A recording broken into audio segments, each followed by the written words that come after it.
Hello friends, Shashi Agarwal channel के अंदर मैं डॉक्टर शशि अग्रवाल आप सबका स्वागत करती हूँ और आशा करती हूँ कि आप सब लोग हेल एंड हार्टी हैं और आपके एग्ज़ाम जो हैं अच्छे जा रहे हैं। और यहाँ पे मैनेजमेंट प्रिंसिपल एंड प्रैक्टिस के अंदर आज जो मेरा ये वीडियो है that is the quick revision of unit 4 जो है मैनेजमेंट प्रिंसिपल एंड प्रैक्टिस का है।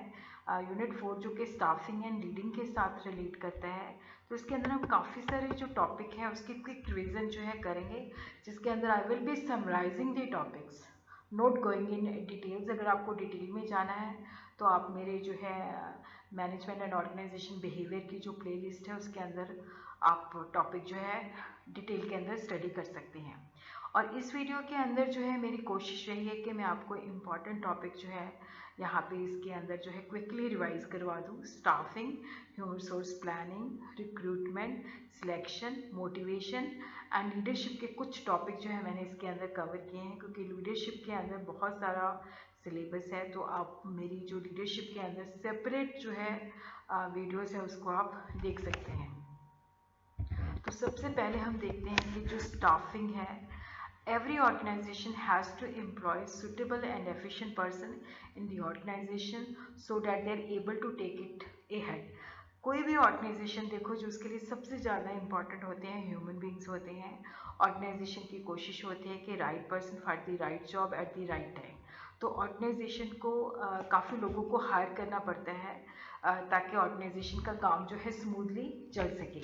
स्टाफिंग जो है that is a managerial function, और जिसके अंदर क्या होता है कि ऑर्गेनाइजेशन के अंदर जितनी भी जैसे पोस्ट होती हैं तो उनकी रिक्वायरमेंट के मुताबिक जो है लोगों को रखा जाता है। और जो बेसिक ऑब्जेक्टिव जो होता है right person for the right job with the right qualification. Staffing जो होती है कि जो जॉब्स की रिक्वायरमेंट है उसके साथ इंडिविजुअल को मैच किया जाए। स्टाफिंग जो है लाइन फंक्शन भी है, स्टाफ फंक्शन भी है। लाइन फंक्शन का अर्थ होता है कि जो मेन रिस्पॉन्सिबल है।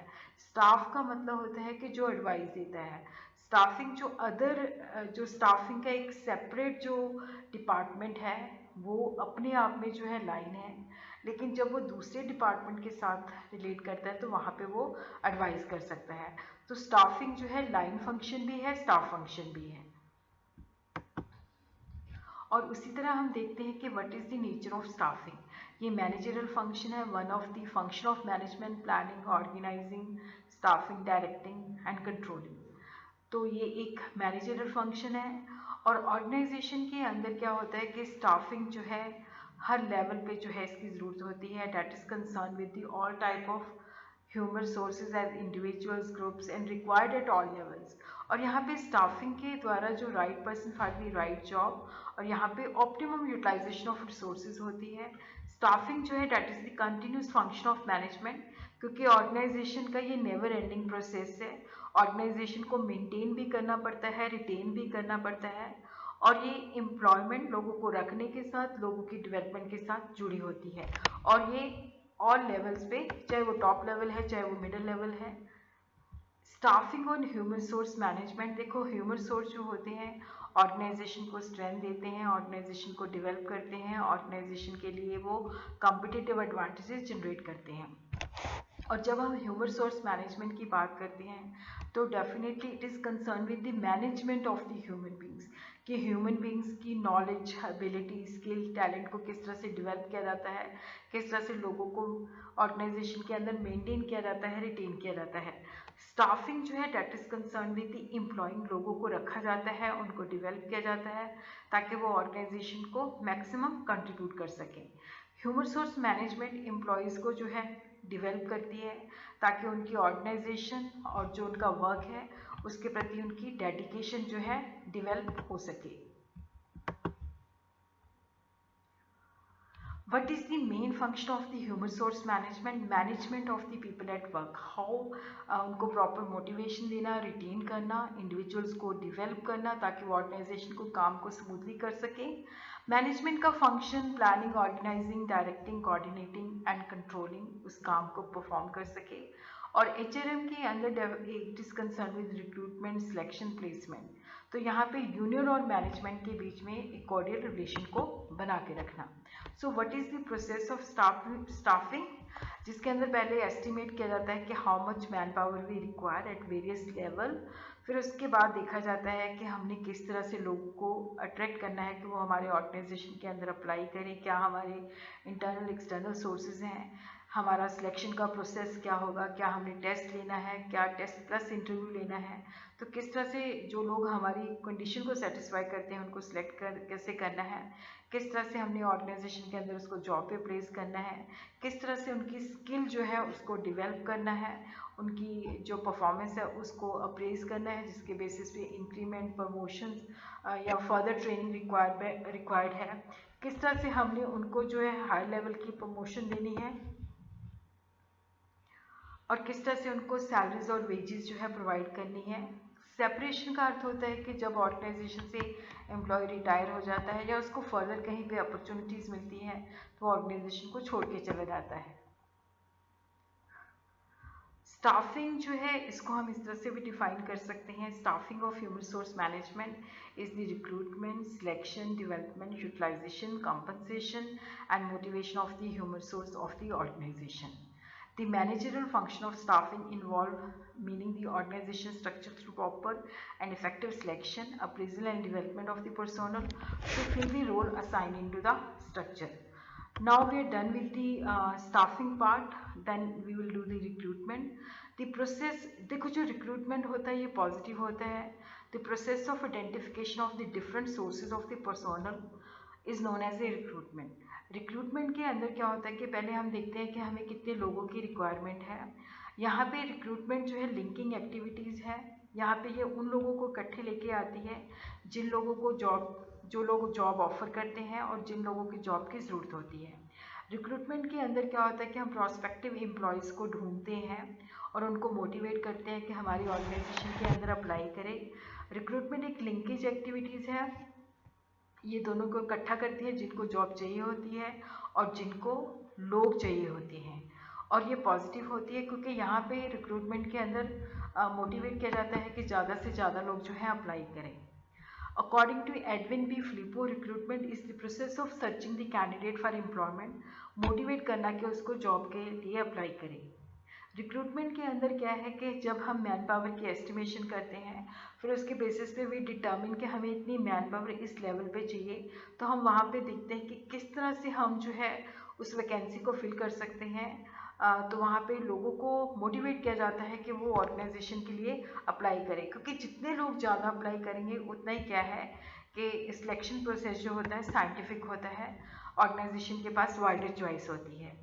जो सोर्सेज ऑफ रिक्रूटमेंट है, ट्रांसफ़र है, प्रमोशन है, देखो ये विद इन दी ऑर्गेनाइजेशन होता है। जैसे ऑर्गेनाइजेशन की बहुत सारी ब्रांचेज हैं, एक ऑर्गेनाइजेशन के किसी डिपार्टमेंट के अंदर ज़्यादा लोग हैं और किसी में कम है, तो वहाँ पे ट्रांसफ़र हो सकती है। ट्रांसफ़र जो होती है सेम लेवल पे भी हो सकती है और विद प्रमोशन भी हो सकती है। मतलब जो ट्रांसफ़र जो है, जैसे मान लो मैं यहाँ पे असिस्टेंट मैनेजर काम कर रहा हूँ ए डिपार्टमेंट के अंदर, ए सिटी के अंदर, और मुझे बी सिटी के अंदर सेम कंपनी का दूसरी जगह पे ब्रांच है वहाँ पे भेजा जाता है, तो मुझे वहीं पे सेम रिस्पॉन्सिबिलिटी, सेम सैलरी है, तो यहाँ पे ट्रांसफ़र जो है मेरी हो चुकी है। लेकिन क्या है कि प्रमोशन के अंदर क्या होता है कि जैसे यहाँ पे मैं असिस्टेंट मैनेजर हूँ और दूसरी जगह मुझे भेजा जा रहा है, तो वहाँ पे मेरी पोजीशन जो है पहले से बेटर है, मेरी सैलरी पहले से बेटर है।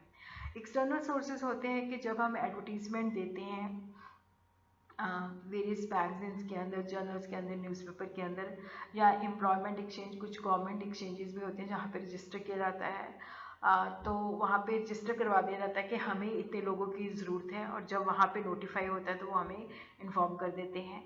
जैसे इंजीनियरिंग के स्टूडेंट्स हैं, मैनेजमेंट के स्टूडेंट्स हैं, तो यहाँ पे जो है कैंपस प्लेसमेंट होती है, कंपनी जो है एजुकेशन इंस्टीट्यूशन को विज़िट करती हैं, और उसी तरह क्या होता है कि वेरियस जो है ऑनलाइन पोर्टल्स भी होते हैं जहाँ पे लोग जो हैं रजिस्टर करवाते हैं, और ऑर्गेनाइजेशन जो है इन ऑनलाइन जो पोर्टल्स होते हैं उनके द्वारा जो है अपनी वैकेंसीज़ को उनको बताती है और लोगों को रखती है। और उसी तरह कई बार क्या होता है कि हमें पता चलता है कि किसी ऑर्गेनाइजेशन के अंदर रिक्वायरमेंट है तो हम एप्लीकेशंस डाल देते हैं, या जो कैजुअल कॉलर्स होते हैं उनसे हम ले सकते हैं। जो लेबर सप्लाई करती है वो लेबर कॉन्ट्रैक्टर को जो है बताया जाता है कि हमें इतनी लेबर की ज़रूरत है। ये मैं आपको बता ही चुकी हूँ, तो यहाँ पे मैं जस्ट आप लोग खुद जो है चेक कर सकते हैं। Now will be coming to the selection part. देखो, जो रिक्रूटमेंट है पॉजिटिव है, जिसके अंदर कोशिश होती है कि ज़्यादा से ज़्यादा लोग जो है अप्लाई करें। सिलेक्शन जो होता है नेगेटिव होता है, क्योंकि यहाँ पे जो हमारी कंडीशंस हैं उसके मुताबिक हमने रखना होता है कि वो जॉब के साथ जो है जस्टिफिकेशन कर सके। The basic purpose of selection process is to choose the right type of candidate, ताकि वो अपनी जॉब के साथ जस्टिस कर सके। तो सिलेक्शन के अंदर बहुत सारे सीरीज ऑफ स्टेप्स लिए जाते हैं ताकि सुटेबल पर्सन को जो है रखा जा सके। तो यहाँ पे क्योंकि ये दो कैटेगरी के अंदर डिवाइड कर देती है, जिनको जॉब दी जाती है और जिनको जॉब ऑफर नहीं की जाती। रिक्रूटमेंट जो है पॉजिटिव प्रोसेस है, सिलेक्शन जो है नेगेटिव है। रिक्रूटमेंट के अंदर प्रोस्पेक्टिव एम्प्लॉय को सर्च करते हैं। यहाँ पे सिलेक्शन के अंदर क्या होता है कि उस एम्प्लॉय को जॉब दी जाती है जो हमें लगता है कि हम प्रोस्पेक्टिव बंदे को जॉब दी जाती है और उसके साथ कॉन्ट्रैक्ट किया जाता है। रिक्रूटमेंट के अंदर होता है कि बहुत सारे लोग अप्लाई करें, तो यहाँ पे हमें अनसुटेबल कैंडिडेट को हम एलिमिनेट करते हैं। सिलेक्शन जो होता है कॉम्प्लेक्स प्रोसेस होता है, और जो सिलेक्शन है डैट इज़ दी, जो रिक्रूटमेंट है वो सिंपल प्रोसेस होता है, सिलेक्शन जो है कॉम्प्लेक्स होता है। साइंटिफिक सिलेक्शन जो है, देखो जो व्यक्ति हमने ऑर्गेनाइजेशन के लिए रखना है, अगर उसको मान लो मार्केटिंग डिपार्टमेंट में रखना है तो डेफिनेटली उसकी पास कैलिबर, क्वालिफिकेशन, ट्रेड जो है उस डिपार्टमेंट के अंदर जो जॉब दी जाती है उसके साथ मैच करनी चाहिए। तो साइंटिफिक सिलेक्शन जैसे कई जैसे एयरफोर्स के अंदर या आर्मी के अंदर या पुलिस है, तो वहाँ पे physical characteristics plays very vital role. तो साइंटिफिक सिलेक्शन के अंदर physical characteristics, personal characteristics, proficiency, competency, temperament and character depending upon the jobs requirement जो है उसके बेसिस पे इन पैरामीटर्स को के बेसिस पे रखा जाता है।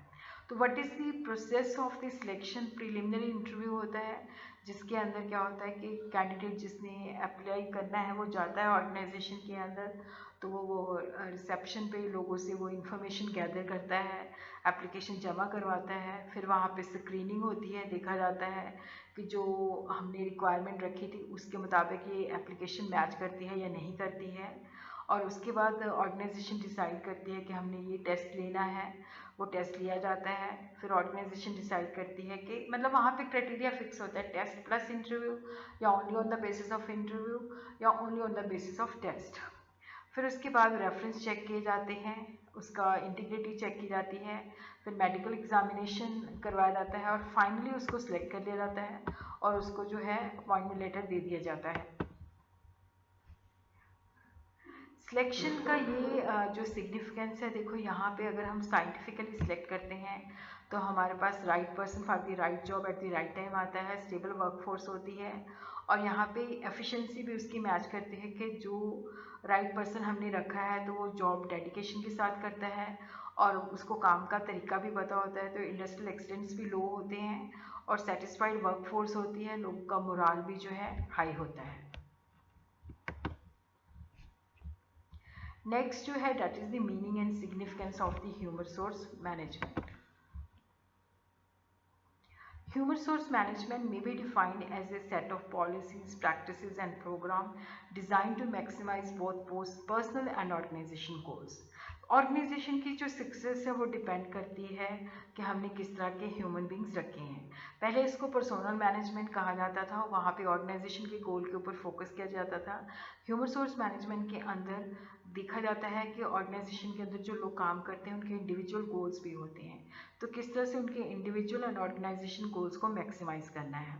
ह्यूमन रिसोर्समैन जो है, ह्यूमन सोर्स मैनेजमेंट जो है, जो बेसिकली डील करता है कि जो ऑर्गेनाइजेशन की मैन पावर है उसकी किस तरह से प्लानिंग करनी है, किस तरह से ऑर्गेनाइजेशन करनी है, किस तरह से मोटिवेशन करना है, किस तरह से कंट्रोल करना है। तो यहाँ पे कोशिश होती है individual goals, organisation goals and societal goals जो हैं पूरे हो सके। Personal function, personal management is the planning, organizing, directing and controlling the procurement होता है कि किस तरह से हम लोगों को रखते हैं, प्रिक्योर करते हैं, डिवेल्प करते हैं, उनको कंपनसेशन सैलरी देते हैं, किस तरह से हम उसको ऑर्गेनाइजेशन के साथ जोड़ते हैं, उनकी मेंटेनेंस, सेपरेशन जब ऑर्गेनाइजेशन से वो रिटायर होता है, ताकि इंडिविजुअल एंड सोशल गोल जो है वो अचीव हो सके।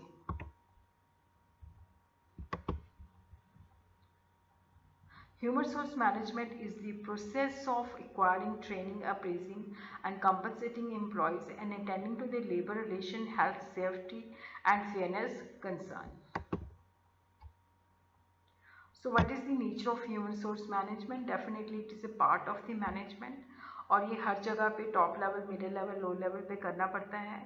चाहे वो सारे फंक्शन एरिया, चाहे वो प्रोडक्शन है, मार्केटिंग है, finance, everywhere we require human beings. उनको डेवलप करना, उनको रिटेन करना, और ये लोगों की डेवलपमेंट के ऊपर फोकस है। और यहाँ पे है कि पर्सनल एक्टिविटीज़, ऑब्वियसली हम लोगों को किस तरह से मोटिवेट करते हैं, उनको किस तरह से रखते हैं। और ह्यूमन रिसोर्स मैनेजमेंट जो है that is a continuous process, और यहाँ पे लोगों के साथ किस तरह से हम अपने रिलेशन जो है डेवलप करते हैं। Objective जो है that is to get the right kind of personnel for the right job at the right time, to provide the right kind of training, proper utilization of the human resources, लोगों की requirement को satisfy करना, individual and organisation के गोल को balance करना, उसका morale जो है हाई करना। उसी तरह we see what is the importance of the human resource management. देखो यहाँ पे सोशल लेवल पे क्या है कि उसकी सोशल रिक्वायरमेंट को पूरा करना, कि यहाँ पे क्योंकि सोसाइटी चाहती है कि अनएम्प्लॉयमेंट कम से कम हो, तो यहाँ पे जो है ह्यूमन रिसोर्स मैनेजमेंट के द्वारा job available and job seeker को एक प्लेटफॉर्म पे लेके आना और सुटेबल एम्प्लॉय दिलाना, ताकि सोसाइटी के अंदर क्या है कि लोगों की जब हम जॉब करते हैं तो लोग हमें बहुत रिस्पेक्ट करते हैं, और जो सोर्सेज हैं, लिमिटेड सोर्सेज हैं, उसको मैक्सिमाइज करना, वेस्टेज को रिमूव करना। प्रोफेशनल लेवल पे क्या है कि एम्प्लॉयज़ को एज ए ह्यूमन बीइंग उसकी डिग्निटी को मेंटेन रखना, उसको अपॉर्चुनिटीज़ देना, हेल्दी रिलेशन बिल्ड करना, उनकी वर्किंग स्किल एंड कैपेसिटी को डेवलप करना, इंडिविजुअल लेवल पे राइट एटीट्यूड डेवलप करना, कोऑर्डिनेशन, कोऑपरेशन की फीलिंग उसके अंदर मोटिवेट करना। जो कॉर्पोरेट लेवल पे है कि ऑर्गेनाइजेशन जब अपने लोगों को डेवलप करती है तो पर्पस जो होता है dedicated and competent employ, available resources को प्रॉपर यूटिलाइज करती है, क्योंकि अगर हमने राइट पर्सन रखा हुआ है तो उसके पास राइट स्किल्स होती हैं। नेशनल लेवल पे क्या होता है कि जब लोगों को एम्प्लॉयमेंट मिलता है तो वो चीज़ों की डिमांड करते हैं, तो और इंडस्ट्रीज लगती हैं, तो इकोनॉमिक डेवलपमेंट आती है, प्रॉस्पेरिटी आती है, लोगों का स्टैंडर्ड ऑफ लिविंग इन्हांस होता है, और जो लिमिटेड सोर्सेज होते हैं उनकी प्रॉपर यूटिलाइजेशन होती है। Now the process of human resource planning, that was the human resource management.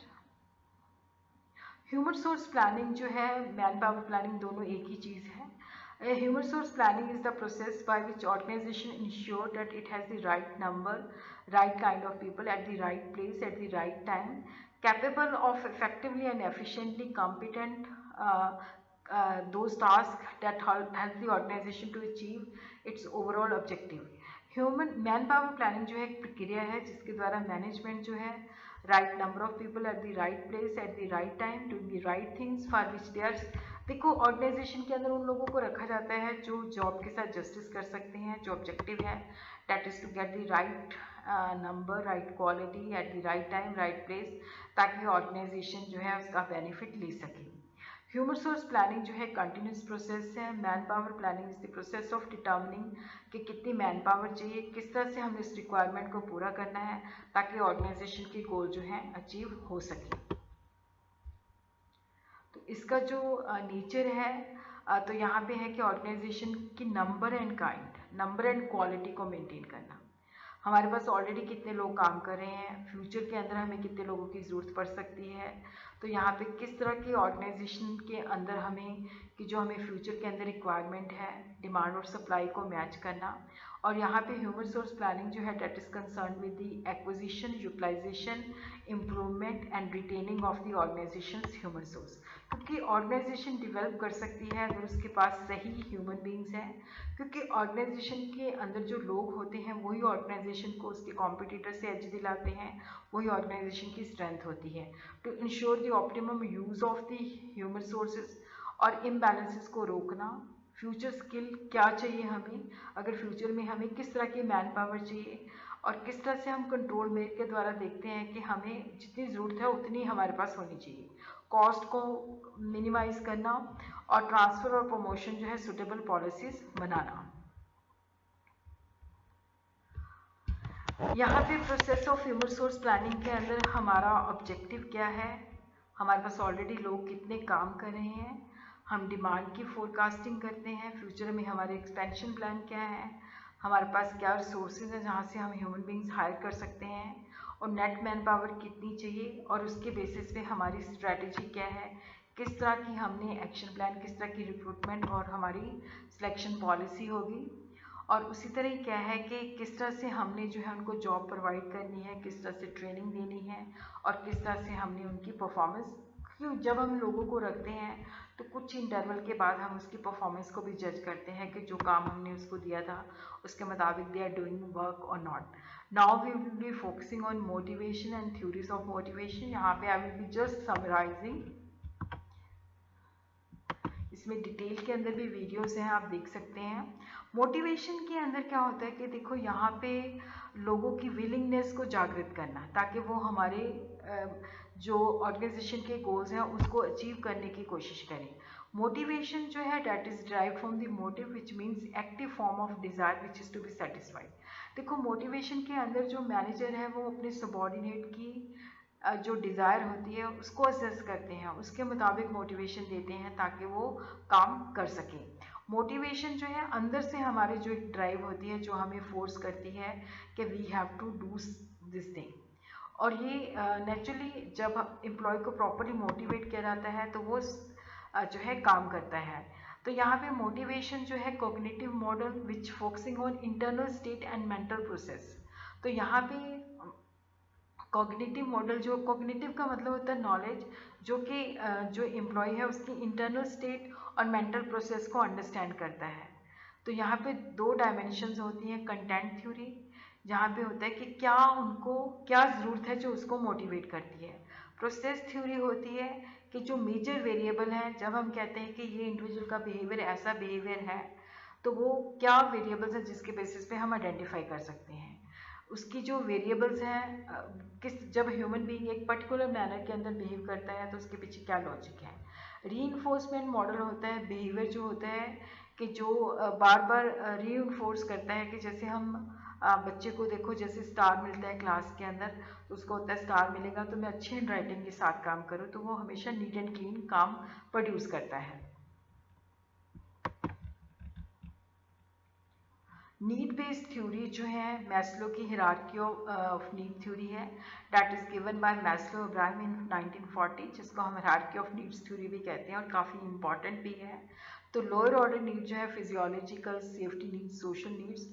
Higher order need जो है esteem needs and self actualisation needs. तो इंडिविजुअल जो है जैसे ये स्टेयर्स है, देखो यहाँ पे बेसिकली जो है यहाँ तक ये लो लेवल नीड्स हैं। तो पहले जो है रोटी कपड़ा मकान की ज़रूरत पूरी होती है, ये लो लेवल नीड्स हैं, फिजियोलॉजिकल नीड्स रोटी कपड़ा और मकान। उसके बाद सिक्योरिटी नीड्स कि वो सेफ रहे। सोशल नीड के सोसाइटी उसको जो है अपने घर बुलाए, सोसाइटी उसको रिकॉग्नाइज करे, तो ये लो लेवल नीड्स हैं। तो यहाँ पे जैसे ये नीड पूरी होती है तो सिक्योरिटी नीड, फिर सोशल नीड्स, फिर स्टीम नीड्स के लोग जो है उसको अप्रिशिएट करें।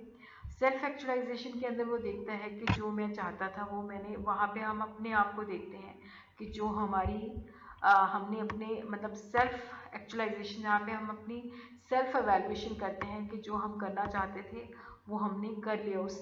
तो यहाँ पे ये मैस्लो की नीड हायरार्की थ्योरी है। इसका भी फुल फ्लेज जो है लेक्चर है, यहाँ वहाँ पे आप देख सकते हो। नीड बेस्ड थ्योरीज के अंदर जो है ERG theory of motivation that is given by Clayton Alderfer. Alternative hierarchy of needs called existence related and growth, क्योंकि जो मैस्लो की थ्योरी थी उसमें काफ़ी लिमिटेशंस थी।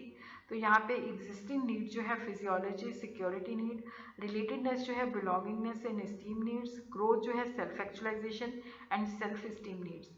और यहाँ पे क्या है कि जैसे मैस्लो थ्योरी तो कहती थी एक ही टाइम पे एक ही नीड होती है, उसको सेटिस्फाई करके हम दूसरे पे जा सकते हैं।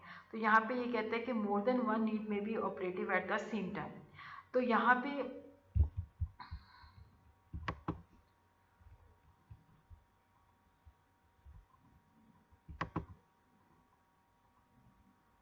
उसके बाद जो है नीड बेस्ड थ्योरी के अंदर बेसिकली जो है that is the Herzberg's motivation hygiene model. Hygienic factor provide no motivation, but the absence of these factors serve as a dissatisfied. Include wages, fringe benefit, physical condition, overall company's policy and administration. तो यहाँ पे दो तरह के factors होते हैं, hygiene factors and motivational factors.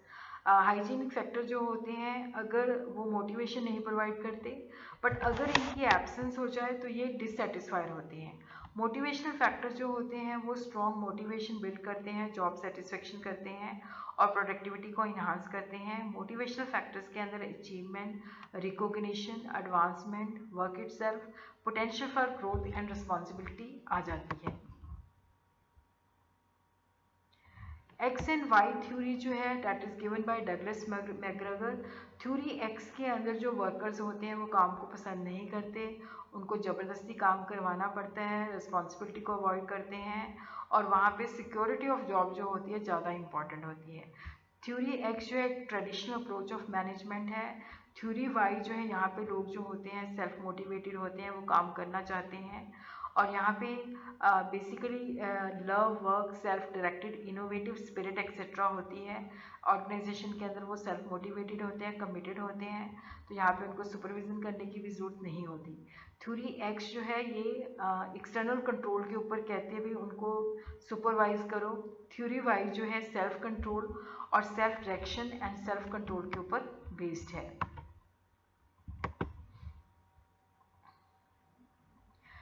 और उसी तरह McClelland's need theory of motivation, need for power, drive to influence the situation, need for affiliation जो जहाँ पे लोग जो हैं फ्रेंडली और क्लोज इंटरपर्सनल रिलेशन बिल्ड करना चाहते हैं, need for achievement, drive to excel, advance and grow. तो यहाँ पे क्या है कि हम ये तीन तरह की नीड्स को आइडेंटिफाई करती है. His concept of achievement motivation can be related to Herzberg's motivation hygiene theory.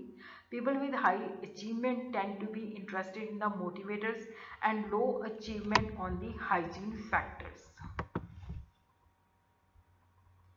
Process based theory के अंदर जो है कि किस तरह से मोटिवेशन काम करती है, एक्सपेक्टेंसी थ्योरी है that is given by the Victor room.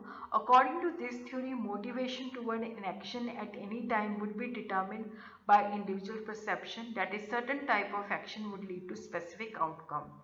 कि अगर मैं इस तरह का काम करूँगा तो मुझे इस तरह का आउटकम मिलेगा, तो उसकी पर्सनल प्रेफरेंस उस आउटकम के लिए क्या होती है. Motivation is equal to valence into expectancy and to instrumentality. Valence जो होता है रिवॉर्ड के साथ होता है, एक्सपेक्टेंसी जो है एफर्ट्स होते हैं, इंस्ट्रूमेंटलिटी होती है कि हमें कितनी प्रोबेबिलिटी कि अगर हम ये करते हैं तो हमें ये रिवॉर्ड मिलेगा. Porter and Lawler expectancy model जो है that is improvement over Vroom's expectancy. Behaviour is determined by combination of factor in the individual and in the environment. Individual जो है ऑर्गेनाइजेशन के अंदर जो अपना बिहेवियर है वो बहुत सोच समझ के डिसीजन लेते हैं. हर एक इंडिविजुअल जो है different requirement, needs and goals होते हैं और इंडिविजुअल जो है एक्सपेक्टेशन के बेसिस पे उनका क्या होता है कि बिहेवियर जो है वेरी करता है, एक जैसा नहीं होता. डिफरेंट सिचुएशंस के अंदर एक्सपेक्टेशन के बेसिस पे उसका बिहेवियर जो है होता है. और उसी तरह ही हम देखते हैं कि जो इक्विटी थ्योरी है that is given by J.S. Adams. तो यहाँ पे क्या होता है कि देखो जो based on the assumption that members of an organisation experience strong expectation of the justice, balance and fairness in treatment by the organization. Equity theory of motivation help in understanding both the causes and likely consequences of feeling of inequitably कि हमें organisation के अंदर जो है एक जैसा treatment नहीं दिया गया, तो ये उन चीज़ों को हाईलाइट करती है. तो यहाँ पे टू वेरिएबल्स इंपॉर्टेंट होते हैं, इनपुट एफर्ट्स क्या कर रहे हैं और हमारे पास स्किल क्या है और हमारा जो है आउटकम क्या है, that is the reward.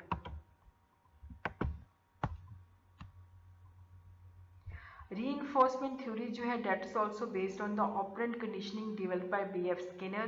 Behavior of people is largely determined by the consequences. कि अगर हम इस तरह का बिहेव करते हैं तो इसका ये रिजल्ट होगा, उसके बेसिस रिजल्ट के बेसिस पे हमारा बिहेवियर डिटरमिन होता है. Reinforcement theory suggests that the manager should try to structure the contingency of reward and punishment on the job in such a way that the consequences of effective job behavior are positive. मतलब यहाँ पे किस के motivation से अगर हम reward देते हैं तो उनका बिहेवियर जो है इस तरह का होगा, अगर पनिशमेंट देते हैं तो इस तरह का बिहेवियर होगा. The focus of this approach upon the changing और modifying the behaviour of the people. Reinforcement कि अगर वो बार बार गलती करता है तो हमें पनिशमेंट देनी पड़ती है ताकि वो अपने बिहेवियर को मॉडिफाई कर सके, और अगर हम रिवॉर्ड देते हैं तो वो नेचुरली वो अपना जो इसका मतलब है कि वो वही बिहेवियर जो है रिपीट करे. अब इसके बाद हमारा जो है लीडरशिप के बारे में हम देखते हैं कि लीडरशिप क्या होती है. लीडरशिप जो है that is concern with the influencing the activities of individual और group for the achievement of goals in given situation. तो लीडरशिप के अंदर हम दूसरों को किस तरह से इन्फ्लुएंस करते हैं कि जैसा हम चाहते हैं वैसा ही वो काम करें. तो लीडरशिप के अंदर लोगों के अंदर कॉन्फिडेंस ज़ील जो है पैदा की जाती है. लीडरशिप जो है अब किस तरह से सबॉर्डिनेट को इन्फ्लुएंस करता है, उनका सेल्फ कॉन्फिडेंस हाई करता है, किस तरह से इनिशिएटिवनेस उसमें लेके आता है ताकि वो काम कर सके.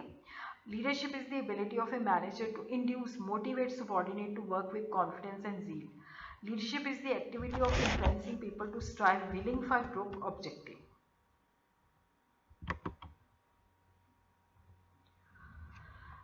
Nature and feature of leadership जो है उसकी पर्सनल क्वालिटी के ऊपर. लीडर तभी एग्जिस्ट करता है जब फॉलोअर होते हैं और लोग जो हैं उसको फॉलो करने के लिए तैयार होते हैं, और लीडर जो है अपने सबॉर्डिनेट को गोल्स अचीव करने में हेल्प करता है. ये कंटिन्यूस प्रोसेस होता है, और पर्टिकुलर सिचुएशन के अंदर हम लीडरशिप को किस तरह से एक्सरसाइज करते हैं, किस तरह से हम अपने सबॉर्डिनेट को जो है गाइड करते हैं. यहाँ पे देखो ये होता है कि सबॉर्डिनेट को हम इन्फ्लुएंस करते हैं ताकि वो अपने गोल्स अचीव कर सकें. उनको जो है हम ऑर्गेनाइज करते हैं ताकि मोटिवेट करते हैं ताकि वो एक्शन ले. लीडर जो होता है इंडिविजुअल मेंबर को के जो ऑब्जेक्टिव होते हैं उसको ग्रुप मेंबर के साथ रिकनसाइल करता है, डायरेक्शन प्रोवाइड करता है. मैनेजर एंड वर्कर्स को जो है वो लिंक प्रोवाइड करता है. उसी तरह हम देखते हैं नेक्स्ट टॉपिक जो है लीडरशिप स्टाइल है. Leadership style refer to a leader's behaviour pattern which the leader reflect in his role as a leader is often describe as the style of leadership. कि लीडर जो है किस तरह से behave करता है, उसका बिहेवियर पैटर्न जो होता है किस तरह से सबॉर्डिनेट को इन्फ्लुएंस करता है. डिफरेंट लीडरशिप पैटर्न जो है एग्जिस्ट करते हैं डिफरेंट टाइम्स में, डिफरेंट सिचुएशन पे. तो लीडरशिप स्टाइल जो है, लीडर की फिलॉसफी क्या है, पर्सनैलिटी क्या है, एक्सपीरियंस क्या है, डिपेंड करता है कि किस तरह के फॉलोअर्स हैं, ऑर्गेनाइजेशन के अंदर जो है किस तरह का इन्वायरमेंट है. Autocratic leader, participative leader and free rein leader. देखो जो प्रैक्टिस है वहाँ पे एक पीरियड के अंदर कहीं पे हम ऑटोक्रेटिक होते हैं, कहीं पे हम पार्टिसिपेटिव, कहीं पे हम जो है कुछ नहीं कहते कि जो मर्जी है काम करो. तो लीडर जो है that has to adopt a combination of style. तो देखो यहाँ पे जो ऑटोक्रेटिक है उसके अंदर क्या होता है कि यहाँ पे जैसे ये देखो जो लीडर है डिसीजन मेकिंग जो है इसी के पास है, ये सबको कंट्रोल करता है, ये किसी से कोई सुजेशन नहीं लेता, जो इसके मतलब मन में होता है ऑर्डर्स देता है, सबॉर्डिनेट को फॉलो करना पड़ता है, यही पॉलिसी डिसाइड करता है. डिसीजन मेकिंग पावर जो होती है इसके पास सेंट्रलाइज्ड होती है.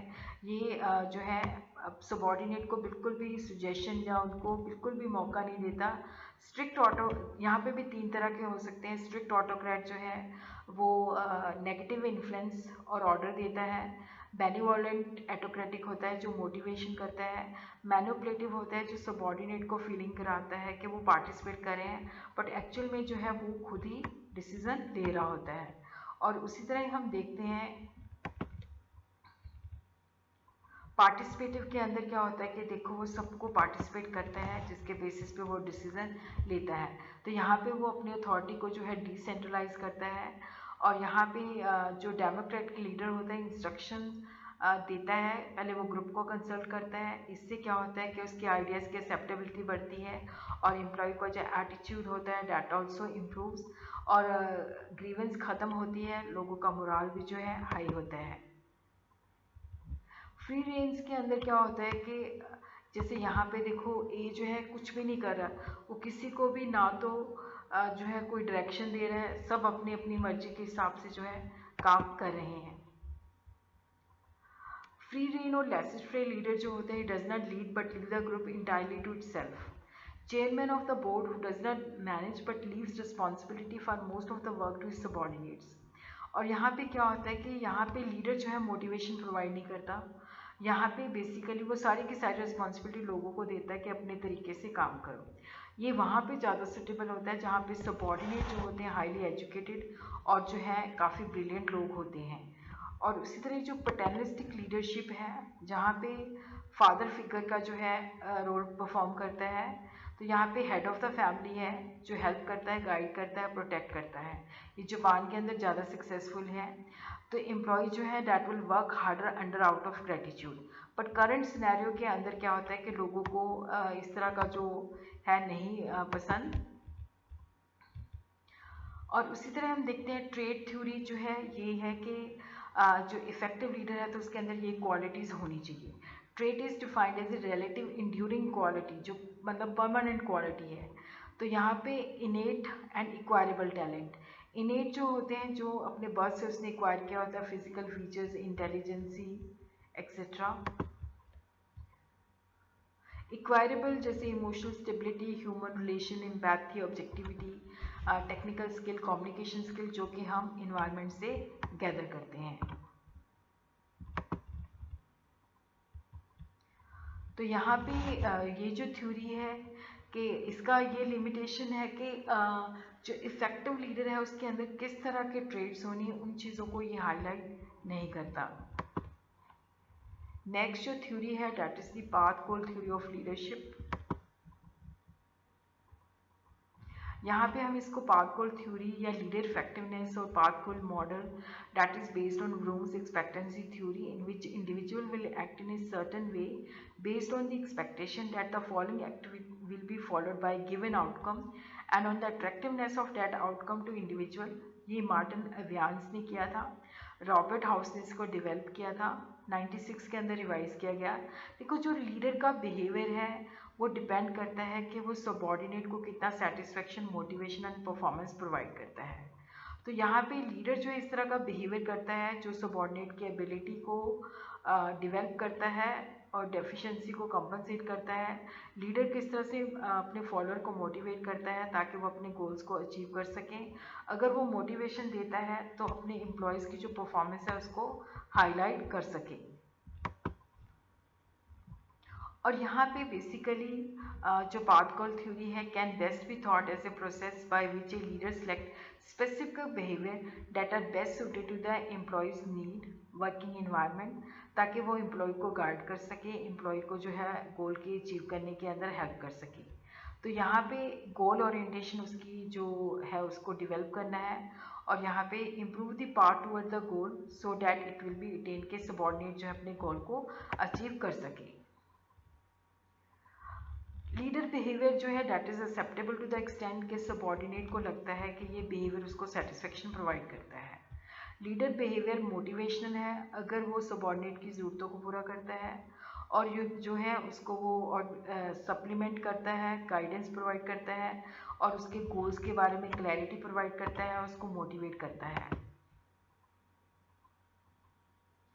4 तरह के लीडर्स होते हैं। Directive similar to the Ohio State researcher initiating structure, here the leader focusing on planning, organising and coordinating the activity of the subordinate. और यहाँ पे क्या होता है कि अगर ये सबॉर्डिनेट को सेटिस्फेक्शन प्रोवाइड करता है तो सबॉर्डिनेट जो है काम करता है। और उसी तरह क्या है कि ये वहाँ पे जहाँ पे सबॉर्डिनेट जो है उसको काम प्रॉपरली नहीं डिफाइन किया गया तो वहाँ पे बहुत ज़्यादा पॉजिटिविटी प्रोवाइड करता है। और supportive similar to Ohio State researchers consideration and here the leader is friendly approachable to the employ, ये वहाँ पे अप्रोप्रिएट होता है जहाँ पे टास्क जो है स्ट्रेसफुल है। पार्टिसिपेटिव जो है सबॉर्डिनेट को कंसल्ट करता है, इन्फॉर्मेशन शेयर करता है, तो यहाँ पे होता है कि जहाँ पे नॉन रेपिटेटिव टास्क नहीं होती। और उसी तरह क्या है अचीवमेंट ओरिएंट जो है लीडर जो है चैलेंजेस सेट करता है और सुटेबल होता है जहाँ पे जो एम्प्लॉयज़ हैं वो working on ambiguous and non repetitive work. इस तरह से जो पाथ गोल थ्योरी है, function of the leader, subordinate के करेक्टरिस्टिक्स क्या है, वर्क इन्वायरमेंट क्या है, लीडर का बिहेवियर क्या है, लीडर को किस तरह से मोटिवेशन दी जाती है ताकि वो अपने गोल्स को अचीव कर सके। तो लीडर का बिहेवियर जो है डायरेक्टिव है, अचीवमेंट ओरिएंटेड है, पार्टिसिपेटिव है, स्पोर्टिव है, किस तरह का है। और उसी तरह इन्वायरमेंटल के फैक्टर्स किस तरह के हैं। सबॉर्डिनेट का जो है किस तरह से उसकी एबिलिटी है, किस तरह से सबॉर्डिनेट के कैरेक्टरिस्टिक्स हैं, और आउटकम क्या है, परफॉर्मेंस सेटिस्फेक्शन। Selected style जो है that should be compatible with the needs, ability and personality of the subordinate, need for affiliation. Personality of the subordinate जो है important variable है, जिसके बेसिस पे क्या होता है कि वो जो लीडरशिप का बिहेवियर है उसको किस तरह से जो है लेता है। सबॉर्डिनेट टास्क स्ट्रक्चर है, अनस्ट्रक्चर्ड है, किस तरह की अथॉरिटी है। तो ये सारी चीज़ें जो होती हैं सबॉर्डिनेट को जो है कि किस तरह से वो अपने लीडर के बिहेवियर को लेता है। तो यहाँ पे अगर जो सबॉर्डिनेट है, अगर जो काम उसको मिला हुआ है अगर क्लियर नहीं है, एम्बिग्विटी है, तो वो डायरेक्टिव बिहेवियर जो है उसको पसंद करता है।